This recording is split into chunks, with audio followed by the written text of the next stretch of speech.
I took a DNA test for fun. That was my first mistake. Actually, let me rewind. My second mistake was thinking my family was exactly what they had always told me we were. My first mistake, trusting my mother when she said, "You look just like your father." I ordered the kit on a Tuesday night. It was one of those moments where you're scrolling through your phone, bored, and you see an ad for something that seems harmless. A sale. 20% off. Discover your ancestry, it said. Connect with relatives you never knew you had. I thought it would be cute. Fun. A little gift to myself for my 32nd birthday. I had no idea that 3 weeks later, I would be sitting alone in my apartment, staring at a screen that had just rewritten my entire existence. My name is Lauren. I'm 32 years old. I live in Portland, Oregon, and up until the morning those results loaded, I thought I knew exactly who I was. I was the oldest of 3 daughters.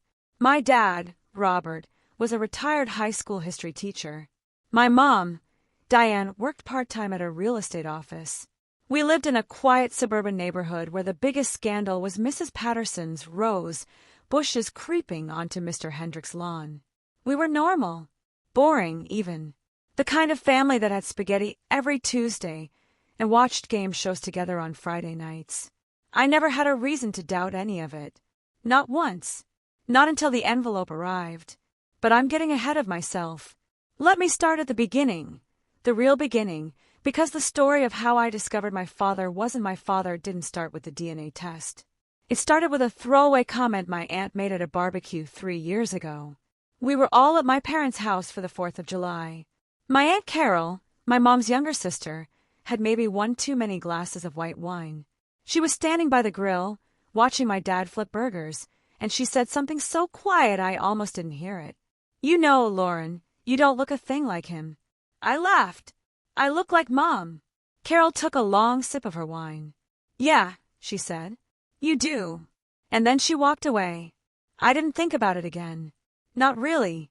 It was just one of those weird things drunk aunts say, right? Families are full of those moments. Tiny little cracks that you ignore because looking too closely might mean admitting something feels off. But here's the thing about cracks. They don't stay small forever. Fast forward to last year. My grandmother, my dad's mom, passed away. It was sudden. A stroke. She was gone in less than 48 hours. I flew back to Chicago for the funeral, and that's when things started getting strange. At the reception, I was standing in the kitchen, reaching for a napkin, when I overheard my mom and her best friend, Janet, talking in the hallway. "She doesn't know," Janet whispered. "No," my mom said, "and she's never going to." "Don't you think she has a right to?" "That's enough, Janet." I froze. My hand was still hovering over the napkin holder. My heart was beating so loud I was sure they could hear it through the wall. I didn't know what they were talking about, but I knew, in that bone-deep way you know things you don't want to admit, that they were talking about me. I pulled my hand back. I walked out of the kitchen through the other door. And I told myself I had imagined it. That's what we do, isn't it? When the truth is too heavy, we pretend we didn't see it. We tell ourselves stories that feel safe. My mom was stressed about the funeral. Janet was being nosy. It was nothing. But it wasn't nothing. And deep down I knew. The third crack appeared 2 months ago. I was helping my dad clean out his home office. He's 68 now, thinking about simplifying, getting rid of decades of papers and old photos. We were sorting through a filing cabinet when I found a manila folder tucked in the very back. It had no label, just a worn, coffee-stained surface. "What's this?" I asked, pulling it out. My dad looked up from a stack of old tax returns. For a split second, and I mean a fraction of a second, his face went blank. Completely blank. Like someone had erased him. Then he smiled. "Oh, that's just old work stuff. Nothing important." He took the folder from my hands. Not aggressively. Gently, even. But he took it, and he put it in a different pile. A pile he carried out of the room himself. I should have asked. I should have said, "Dad, why did your face just do that?" But I didn't. Because I was still pretending. 3 weeks ago, I finally stopped pretending. I was at a friend's apartment. Her name is Sarah, and she had just gotten her DNA results back. She was so excited. "Look," she said. shoving her phone in my face. I'm 12% Italian. I had no idea. We spent an hour scrolling through her results, her distant relatives, her ancestry breakdown. It was fun. It was light. And somewhere in the middle of it, Sarah said something that stuck. You should do one too, Lauren. It's so cool to see where you come from. I thought about it. I thought about my aunt's comment. I thought about the whispered conversation at the funeral. I thought about the manila folder with no label. And I thought about how tired I was of pretending. So I ordered the kit. It arrived 4 days later. A small white box. Inside, a tube, a set of instructions, and a prepaid return envelope. I almost didn't do it. I held the tube in my hands and I thought, this is crazy. You're making something out of nothing. Your family is fine. You're being dramatic. But then I remembered my dad's face. That blank, erased look. And I spit in the tube. It's strange, isn't it? How something so small, a few milliliters of saliva, can hold so many secrets. I sealed the tube. I put it in the envelope. And I dropped it in the mailbox on my way to work the next morning. Then I waited. The first week, I barely thought about it. I was busy with work, with friends, with the ordinary chaos of being alive. The second week, I started to get antsy. I checked my email constantly. Every time my phone buzzed, I thought, this is it. But it wasn't. The results came on a Wednesday, 3 weeks to the day after I mailed the kit. I was sitting on my couch, eating takeout straight from the container, watching a show I wasn't really watching. My phone lit up with a notification. Your DNA results are ready. My heart jumped into my throat. I put down my fork. I wiped my hands on my jeans. And I opened the app. The first thing I saw was the ancestry breakdown. 43% British and Irish, 27% French and German, 12% Scandinavian. The rest a mix of smaller regions. That seemed normal. Believable. I texted Sarah a screenshot. Look! I'm a little bit Viking. She sent back a bunch of excited emojis. Then I scrolled down. The next section was labeled DNA relatives. I had over 800 matches.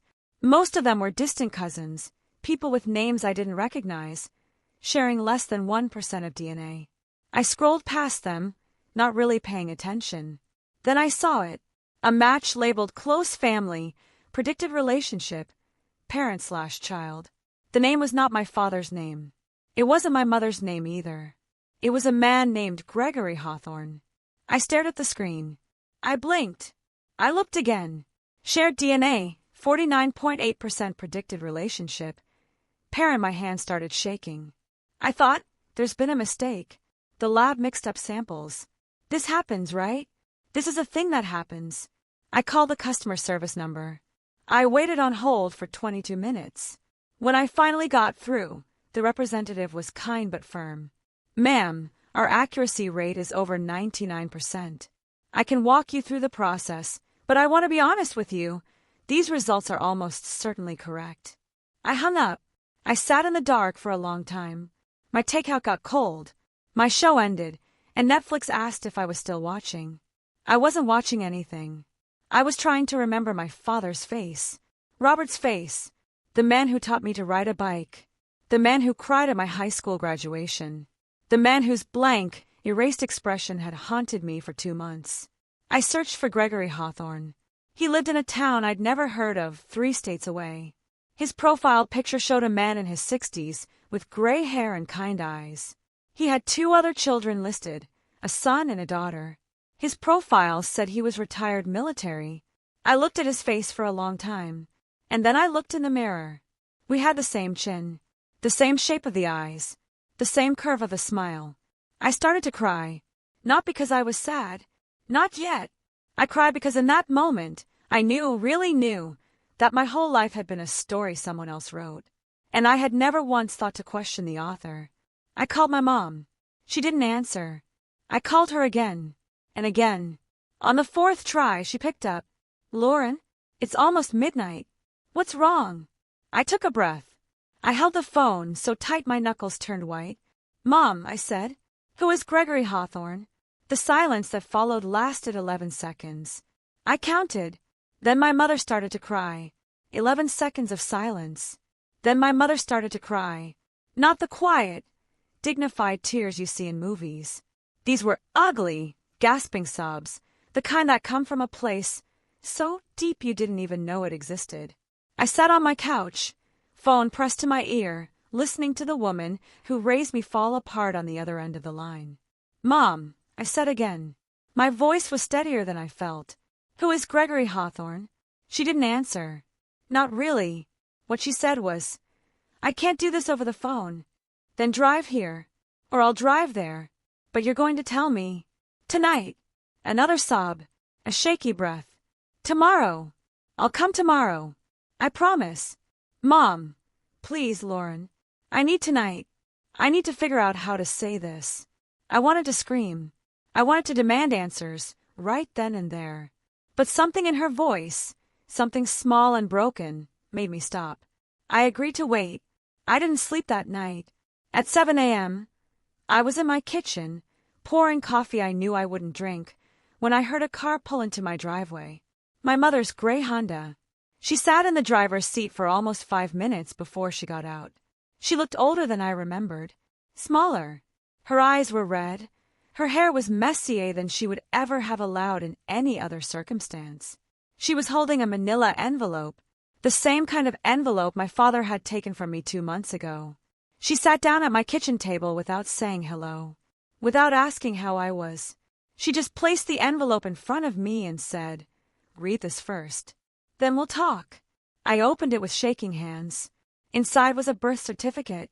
Not mine, at least, not the one I'd seen 100 times. This one was different. The father's name was blank. The word unknown was stamped in red ink across the space where a name should have been. Below it, a second document, a sealed court record from 1992. I looked up at my mother. "What is this?" She wiped her eyes with the back of her hand. "That's your real birth certificate, the one I never showed anyone.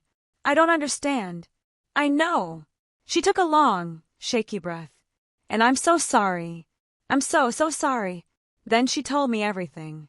Gregory Hawthorne was a man she met in the summer of 1991. She was 24, working as a waitress in a diner near the university. He was 26, a soldier home on leave. They dated for 3 months. She got pregnant. He was deployed overseas before she could tell him. She tried to reach him. Letters. Phone calls. His mother told her he'd been reassigned, that no one knew where he was. By the time she found out he was back in the country, I was already 6 months old. "I was scared," she said, "and ashamed. My parents were strict Catholics. The idea of having a baby out of wedlock, they would have disowned me. So you lied.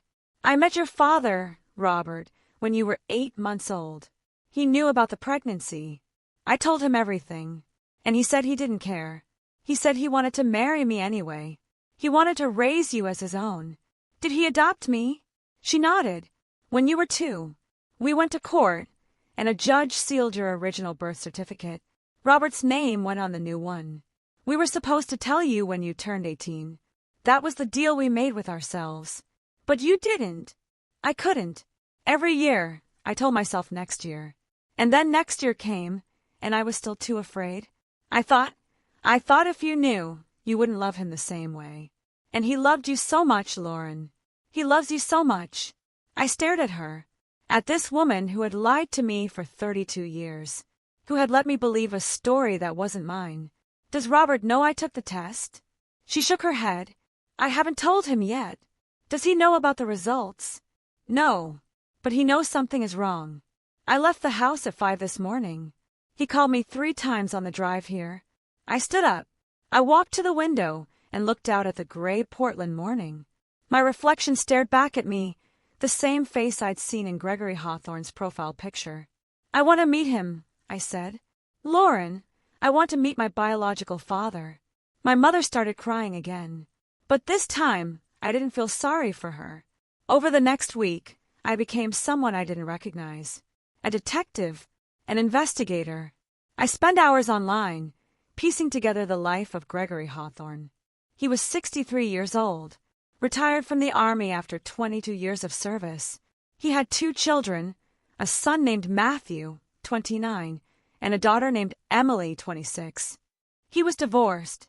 He lived in Boise, Idaho. His profile on the DNA site showed that he had logged in recently. He had viewed my profile too. He knew I existed, but he hadn't reached out. That hurt more than I expected. Here was a man who had no idea I existed until 3 weeks ago. A man who had apparently fathered a child and never known. And when he found out, when the DNA test told him he had a 32-year-old daughter he'd never met, he didn't send a message. He didn't call. He just looked at my profile and walked away. Or so I thought. On day 8, I got a notification. A message from Gregory Hawthorne. It read, "Lauren, I think you might be my daughter. I've wanted to reach out for weeks, but I didn't know if you'd want to hear from me. My phone number is below. Call me if you're ready. No pressure. No expectations. I just want you to know I've thought about you every single day since I saw your results." I saved his number. I stared at it for 3 days before I worked up the courage to call. He answered on the first ring. "Hello." His voice was deeper than I expected. Warmer. It sounded like home in a way that made no sense, because I had never heard it before. "Hi," I said. "This is Lauren." A pause. Then a sound I'll never forget. A sharp intake of breath, like he'd been holding it for 32 years and finally let go. "Lauren," he said. "Thank you for calling." We talked for 2 hours. He told me about my mother, about their summer together, about how she had laughed at his terrible jokes, about how he had planned to propose before he was deployed. He told me he never knew she was pregnant. Her letters never reached him. His mother had moved, and by the time he tracked down the right address, it was too late. "I looked for you," he said. "In 1995, I hired a private investigator. He found your mother's married name, but he couldn't find you. She had changed your birth records, sealed them. There was no legal way for me to make contact without risking a lawsuit. I didn't know any of this. I know. That's why I never stopped hoping. I told myself that one day, maybe when you were an adult, you'd come looking for me. I just never imagined it would be through a DNA test." I laughed. A real laugh, the first one since the results loaded. "Neither did I." He asked about my life, my job, my hobbies, my favorite color, all the small, ordinary things a father should know about his daughter.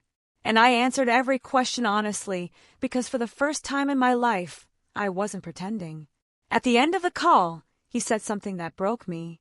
"I know I can't get back the time we lost, but if you'll let me, I'd like to be part of your life now. Not to replace the man who raised you, just to add to it." I cried for an hour after we hung up, but the hardest conversation was still ahead of me.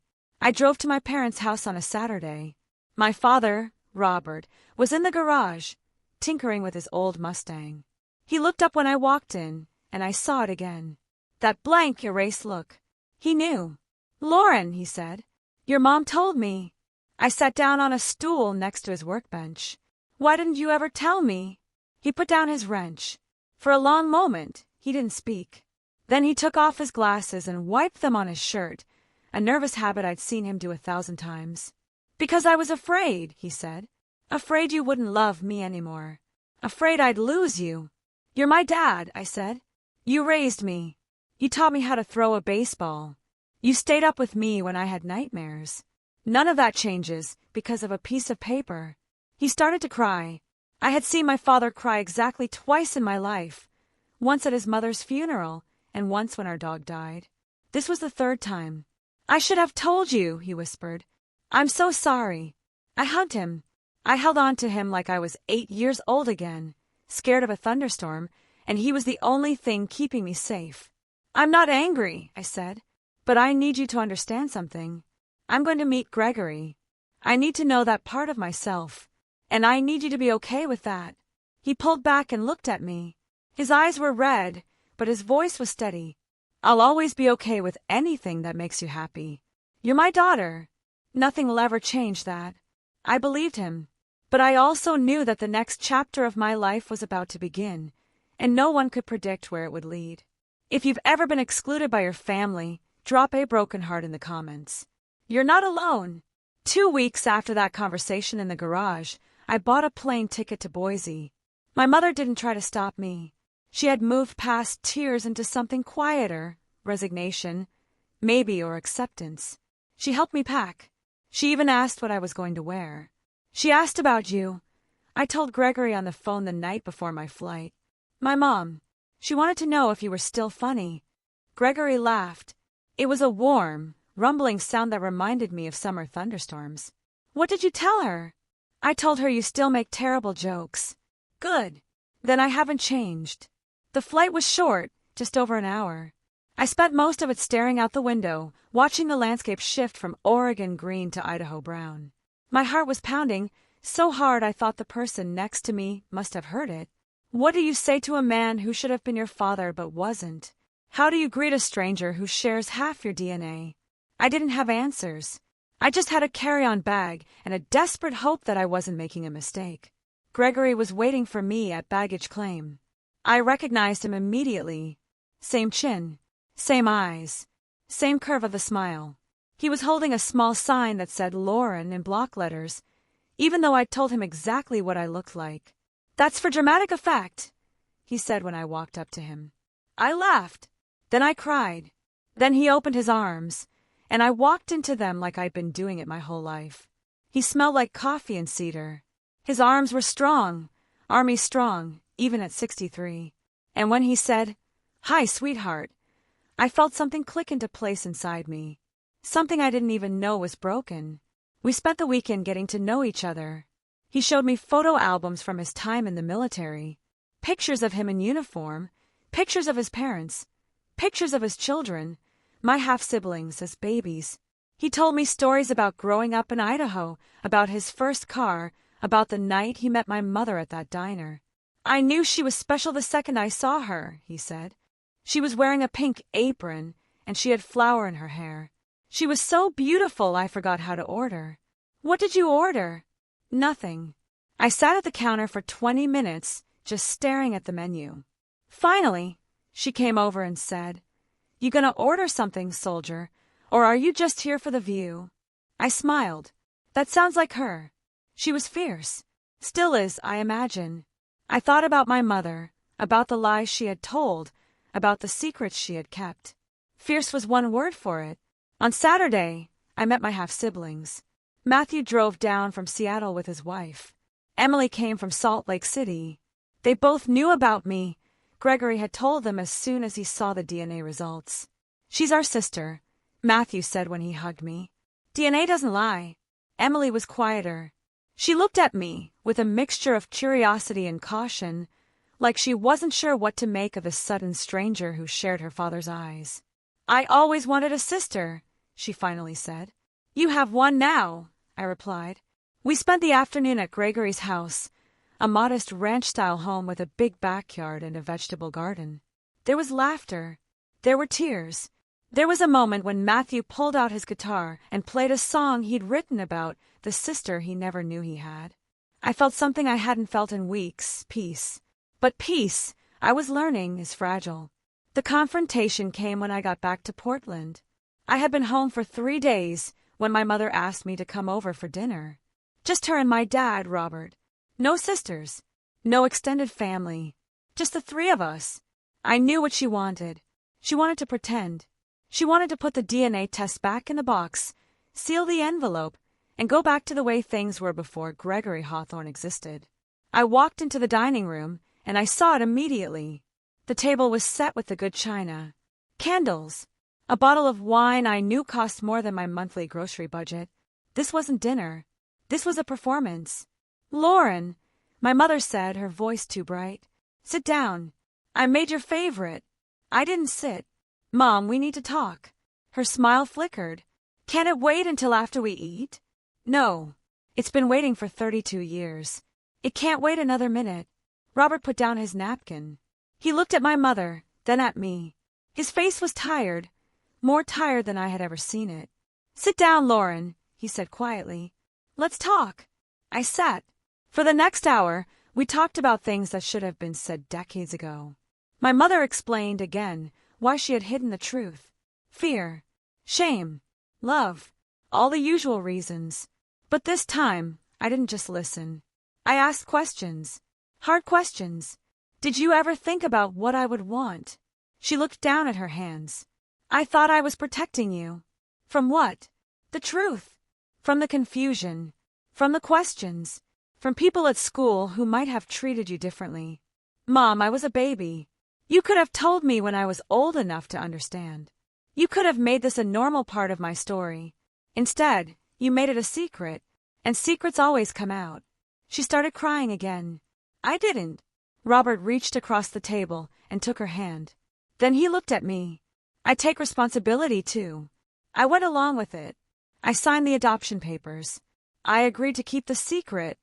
You're my dad, I said. That never changed. But I needed to know where I came from. Don't you understand that? He nodded slowly. I do now. Then why didn't you tell me? He was quiet for a long time. When he spoke, his voice was barely a whisper. Because I was selfish. I thought if you knew the truth, you might want to find him. And I was afraid you'd love him more than me. My heart broke for him in that moment. Not because he was right, he wasn't. But because he had spent 32 years carrying a fear that was never real. I don't love you less, I said. I love you exactly the same. But I also love Gregory. Not instead of you. In addition to you. He's not trying to replace you. He just wants to know me. My mother looked up. He said that. He said he doesn't want to replace Robert. He just wants to be part of my life. Is that so terrible? She didn't answer. But something in her expression shifted from fear to something softer. Something that looked like the beginning of acceptance. That night, after dinner, I drove home with the windows down and the radio off. I thought about everything I had learned in the past 3 weeks. About Gregory. About Robert. About my mother and the secrets she had kept. I wasn't angry anymore. Anger takes too much energy, and I was exhausted. But I was different. Irrevocably, permanently different. The next morning, I woke up to a text from Gregory. A photo of him and Matthew and Emily, all wearing matching Big Brother and Big Sister shirts. The caption read, "Just missing one person. Come back soon." I smiled. Then I called him. "I'm coming back," I said. "But first, I need to do something here." "What's that?" "I need to forgive my mom. For real. Not just say the words, actually forgive her." He was quiet for a moment. Then he said, "That's the bravest thing you could do." "It doesn't feel brave. It just feels necessary." "Those are the same thing, sweetheart. Those are exactly the same thing." I hung up and drove to my parents' house one more time. My mother was in the garden, pulling weeds. She looked up when I walked down the driveway, and for a moment, neither of us spoke. Then I sat down next to her in the dirt. "I forgive you," I said. "Not because what you did was okay. It wasn't. But because I don't want to carry this anger for the rest of my life. You're my mom. You made a mistake. A big one. But I'm not going to let that mistake define our relationship." She burst into tears. And this time I cried too. We sat in the garden for an hour, holding hands, not saying much. The sun came out from behind a cloud. A bird landed on the fence and sang. It wasn't a perfect ending, but it was a beginning. Forgiveness didn't come all at once. It came in pieces, small, fragile moments that added up to something real. In the weeks after that afternoon in the garden, my mother and I started therapy together. Not because our relationship was broken beyond repair, but because we both needed help learning how to be honest with each other. The secrets had built walls between us, and walls don't come down with one conversation. They come down brick by brick. Robert came to some of the sessions. He sat in the chair by the window, mostly quiet, sometimes crying. At the end of our third session, he said something that made me see him differently. "I've been thinking about Gregory," he said, "about what it must have been like for him. To have a child out there he never got to meet. I can't imagine that pain." "Dad, no, let me finish." He took a breath. "I was so afraid of losing you that I never stopped to think about what he lost. And I'm sorry. I'm sorry for both of you." I hugged him, and in that hug, I felt something shift. The fear that had driven him for 32 years finally started to loosen its grip. Meanwhile, my relationship with Gregory grew in ways I never expected. We started talking every Sunday, sometimes for an hour, sometimes for 3. He told me about his time in the army, the places he'd been, the people he'd lost. I told him about my childhood, my dreams, my fears. We found common ground in unexpected places. We both loved old Western movies. We both hated cilantro. We both cried at commercials. In November, I went back to Boise for Thanksgiving. This time I brought Robert. It was strange at first. The two men who had both, in different ways, claimed me as their daughter, sitting across from each other at the same table. Matthew and Emily were there too, watching with curious eyes. My mother stayed home in Portland. She wasn't ready. Maybe she never would be. Gregory stood up first. He walked over to Robert and extended his hand. "Thank you," he said, "for raising such an incredible woman." Robert shook his hand. "Thank you for giving me the chance." They didn't hug. They didn't become best friends. But something passed between them in that moment, a mutual respect and understanding that they were on the same team now. My team. Dinner was loud and chaotic in the best way. Matthew played guitar. Emily burned the rolls. Gregory told embarrassing stories about his military days, and Robert countered with embarrassing stories about my childhood. I sat at the end of the table, watching them all, and I thought, this is what family is supposed to feel like.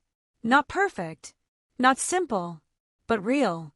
Looking back, I've learned things I wish I had known sooner. Lessons I want to share with anyone who might be going through something similar. First, secrets don't protect people. They hurt people. My mother thought she was protecting me by hiding the truth. Instead, she created a foundation of sand. When the truth finally came out, and it always comes out, everything built on that foundation shook. If she had told me when I was young, Gregory would have been just another part of my story. Instead, he became an earthquake. Second, DNA doesn't define family. Love does. Robert is my father. Not biologically, but in every way that matters. He taught me how to ride a bike. He held my hand when I got my first vaccine. He cried at my wedding. A piece of paper, even a piece of paper with a different name, can never erase that. Gregory is also my father. A different kind of father. A bonus father. The man who gave me life and then spent 32 years hoping to find me. Loving him doesn't mean loving Robert less. The heart is not a pie. There's always room for more. Third, forgiveness is for you, not for them. I forgave my mother because holding on to anger was like drinking poison and expecting her to die. The resentment was eating me alive. Letting it go didn't mean what she did was okay. It meant I was done carrying the weight of her mistakes. Fourth, you are allowed to be curious about your origins. For years, I suppressed my questions because I didn't want to hurt anyone.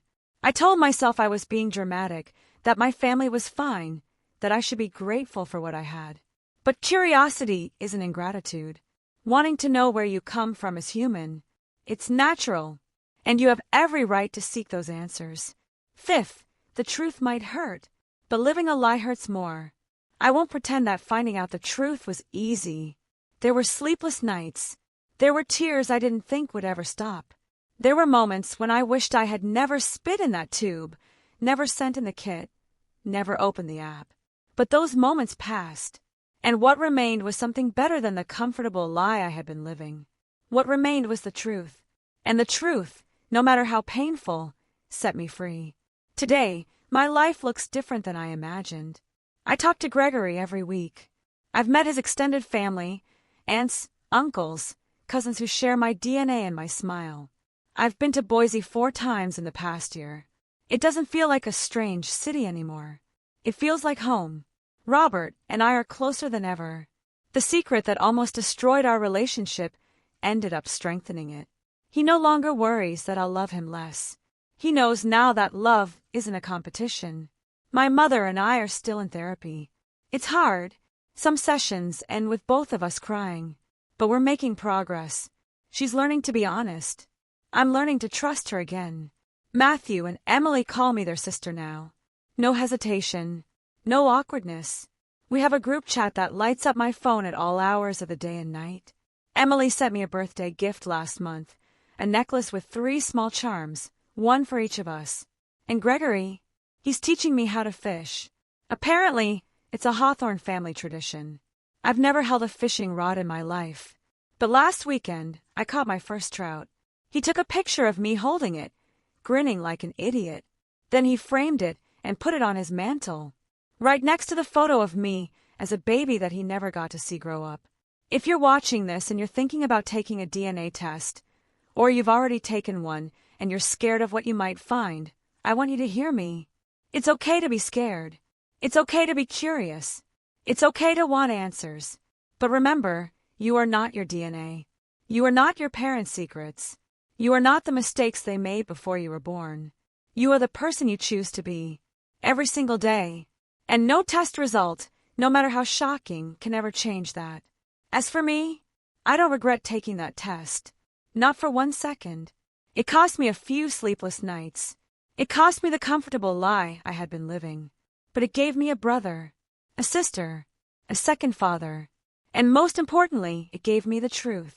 And the truth, I've learned, is the only thing worth building a life on. Subscribe to Secret Family Files for more stories where the truth finally comes to light. What would you have done in my situation?